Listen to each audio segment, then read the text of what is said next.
Shabbat Shalom, everyone. How are you? Today, we're starting the book of Shemot.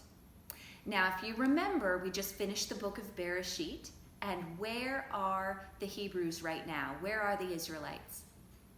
They're in Egypt. Do you remember why they went there? Because there was a famine, and Joseph was in charge in Egypt over the food. And so his family came to join him in Egypt. And do you remember how long they were there? 400 years. So where we left off in Bereshit, we're now picking up in Shemot, and it is 400 years later. Now, the Pharaoh 400 years ago knew who Joseph was and appreciated all of his work in saving Egypt and the world from famine. But now, 400 years later, there's a new Pharaoh. This Pharaoh does not like the Hebrews. This Pharaoh is afraid of them. He thinks that there are so many that they might take over Egypt. So he turns them into slaves. And this is where we pick up our aliyah today. So the Hebrews are in Egypt and they're slaves. And the Pharaoh has decided that all the baby boys who are Hebrew should be killed. But there was one mother who put her baby in a basket in the Nile River. Do you remember who that is? Yes, that's Moses or Moshe. And Moshe was drawn out of the water by, do you remember? The princess, the Pharaoh's daughter. That's right. And he grew up nursed by his own mother in Pharaoh's palace. Wow.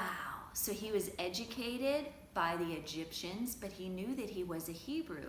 And today's aliyah picks up with his story. One day, after Moshe had grown up, he went out to where his own people were and watched them at their hard labor.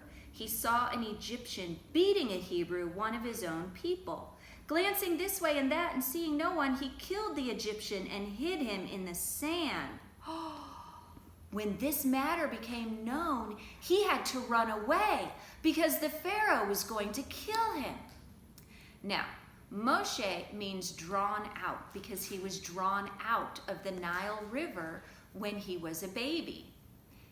He should have been killed, but he wasn't.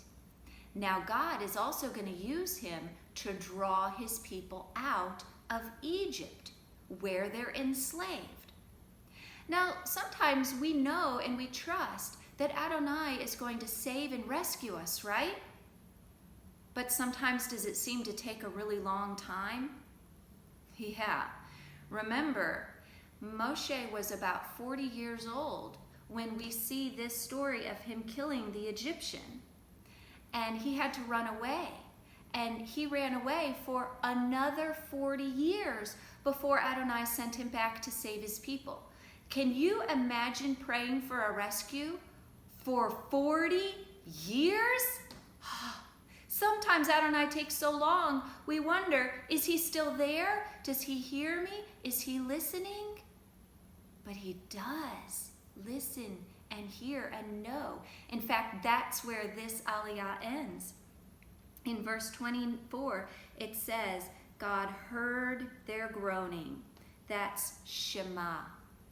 Does Adonai ask us to Shema, to hear him and obey him? Yes.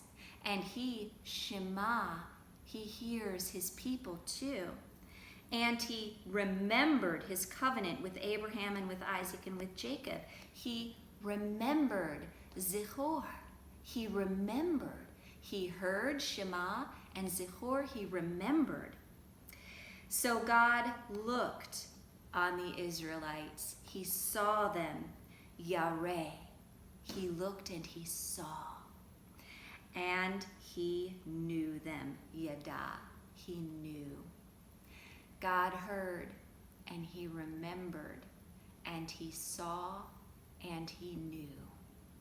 So even when we're waiting for something for what seems like a really, really long time, like maybe for a broken arm to heal and it seems like it's taking forever, God is there and we can trust in that. Moshe, the one who was drawn out of the water, would be Moshe who drew the people out of Egypt through the right arm of the mighty God. Shabbat Shalom.